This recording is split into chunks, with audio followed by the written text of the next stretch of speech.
السلام علیکم ناظرین، انتخابی اصلاحات اور بالخصوص الیکٹرانک ووٹنگ مشین کے معاملے کے اوپر حکومت اور اپوزیشن کے اندر تو متضاد رائے اور جو کشمکش تھی یا اختلافات تھے وہ تو چل ہی رہے تھے، لیکن اب اس کا دائرہ وسیع ہوتے ہوتے جو ہے کہ یہ بات الیکشن کمیشن تک پہنچ گئی ہے۔ اور ایک طرف جہاں سینٹ کی قائمہ کمیٹی برائے پارلیمانی امور میں حکومتی ارکان نے اس بات پر احتجاج کیا اور واک آؤٹ کیا کہ وہاں پر جو چیئرمین تھے اس کمیٹی کے تاج حیدر صاحب، جن کا تعلق پاکستان پیپلز پارٹی سے ہے، انہوں نے وفاقی وزراء کو جو الیکشن کمیشن آف پاکستان کے اعتراضات تھے الیکٹرانک ووٹنگ مشین کے اوپر، ان پہ بات کرنے کی اجازت نہیں دی، تو حکومتی ارکان نے اس اجلاس کا واک آؤٹ کیا۔ تو دوسری طرف الیکشن کمیشن کے ارکان جو اس کمیٹی میں موجود تھے، انہوں نے بھی حکومتی رویے یا حکومتی ارکان کے خلاف جو ہے بطور احتجاج اس اجلاس سے واک آؤٹ کیا۔ اور پھر بات جو ہے کہ صرف یہاں تک نہیں رکتی، دوسری طرف وفاقی وزراء جو ہیں، جن میں فواد چودھری صاحب جو وزیر اطلاعات و نشریات ہیں، اس سے پہلے سائنس اینڈ ٹیکنالوجی کے وزیر بھی رہے، اور الیکٹرانک ووٹنگ مشین کا جو معاملہ تھا وزارت سائنس اینڈ ٹیکنالوجی میں جو اس پہ کام ہوا، تو وہاں پر بھی فواد چودھری رہے، تو اس سارے کام سے یہ آگاہ ہیں، ان کی سربراہی میں یہ کام ہوتا رہا۔ ان کے ساتھ پھر بابر اعوان صاحب جو پارلیمانی امور کے اس وقت جن کے پاس چارج ہے، اور اعظم سواتی صاحب جو وفاقی وزیر ہیں ریلوے کے، تو انہوں نے پریس کانفرنس بھی کی، اور اس پریس کانفرنس میں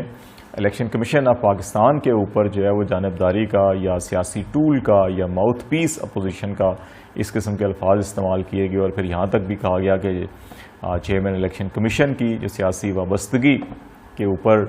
سوالات اٹھائے گئے، اور یہ کہا گیا کہ ان کی ہمدردیاں جو ہے وہ نواز شریف صاحب، یا کیونکہ جو اس وقت الیکشن کمیشن آف پاکستان کے چیئرمین ہیں وہ سعید مہدی صاحب کے داماد ہیں، اور سعید مہدی صاحب کی نواز شریف صاحب کی جو قربت ہے اس سے سبھی لوگ واقف ہیں جو سیاست کے اوپر نظر رکھتے ہیں، ان کو پتہ ہے کہ وہ کس قسم کے مراسم اور تعلقات ہیں۔ تو اس لیے اس ریفرنس میں چیئرمین الیکشن کمیشن کے اوپر بھی اعتراضات کیے گئے، اور یہ کہا گیا کہ یا انہیں سیاست کرنی ہے تو آگے سیاست کریں، استعفیٰ دیں، یا پھر حکومت کے پاس یہ بھی آپشن ہے کہ وہ ان کا معاملہ سپریم جوڈیشل کونسل میں پیش کیا جائے۔ تو یہ ساری سچویشن ڈیولپ ہوئی ہے۔ اور دوسری طرف جو ہے کہ جو الیکٹرانک ووٹنگ مشین سے متعلق اور انتخابی اصلاحات سے متعلق جو بل پیش کیے گئے تھے قانون سازی کے حوالے سے، اور وہ اسٹینڈنگ کمیٹی کے اندر زیر غور تھے، ان پر اس وقت رائے شماری کروائی گئی جب حکومتی ارکان واک آؤٹ کر کے چلے گئے، اور اس سے پہلے ایک حکومتی جو سینیٹر تھی محترمہ سمینہ ممتاز صاحبہ، ان کو اجلاس میں آن لائن شرکت سے بھی اور ووٹنگ سے اجازت نہیں دی گئی چیئرمین کمیٹی کی جانب سے۔ تو یہ معاملات پھر اس طرح سے ہوئے کہ جب اپوزیشن کے ارکان تو موجود تھے،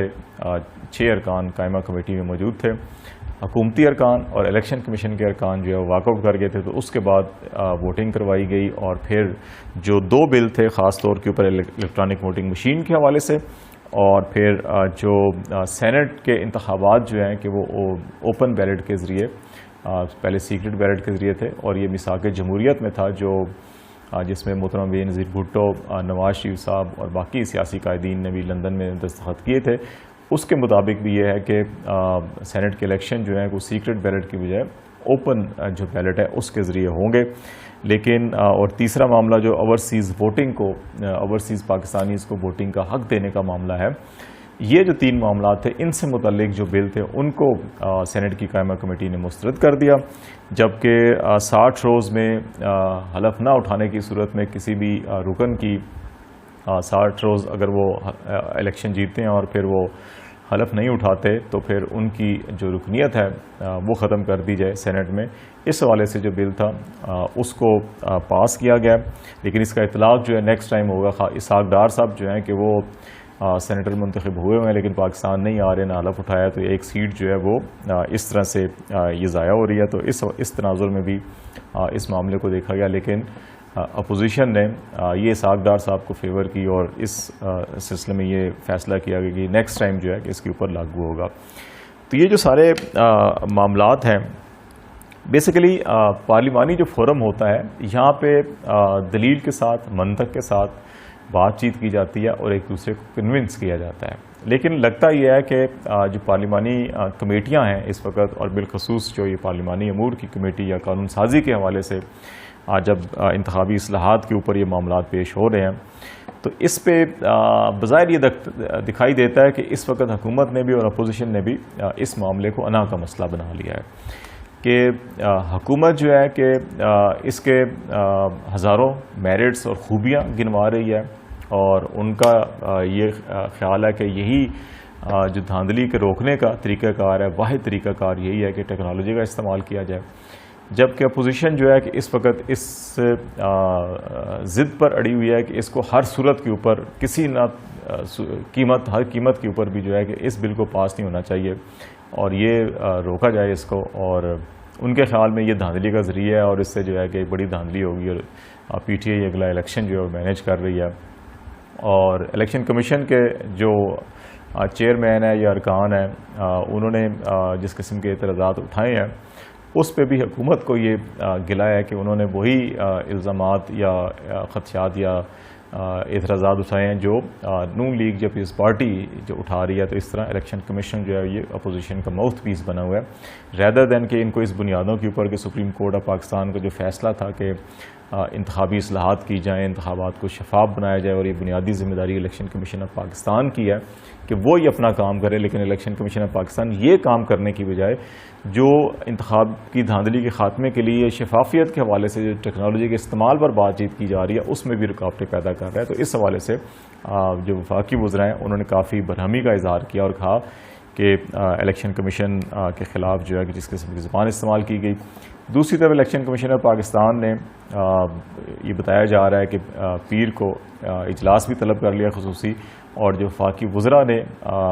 بیانات دیے ہیں اور گفتگو کی ہے اس کے تناظر میں جو ہے کہ جائزہ لیا جائے گا، اور ممکن ہے کہ الیکشن کمیشن آف پاکستان ان وزراء کو اظہار وجوہ کے نوٹسز بھی جاری کرے اور ان سے جواب طلبی کرے. لیکن یہ ساری چیزیں ایک طرف، حکومت بھی ابھی اس ساری سچویشن کے اندر یہ سوچ رہی ہے کہ قومی اسمبلی کا اجلاس بلایا گیا ہے کہ پھر کیونکہ نیشنل اسمبلی سے اگر کوئی بل پاس ہوتا ہے اور سینٹ میں روکا جاتا ہے اس کو، تو پھر جوائنٹ سیشن بلا کے اور پھر اس میں سادہ اکثریت سے بل پاس کروا کے تو اس کو قانون سازی کی جا سکتی ہے. تو حکومت کے پاس ابھی یہ آپشن ہے کہ وہ انتخابی اصلاحات کے حوالے سے جو مسودہ ہے اس کو منظور کرنے کے لیے، اس کی قانون سازی کے لیے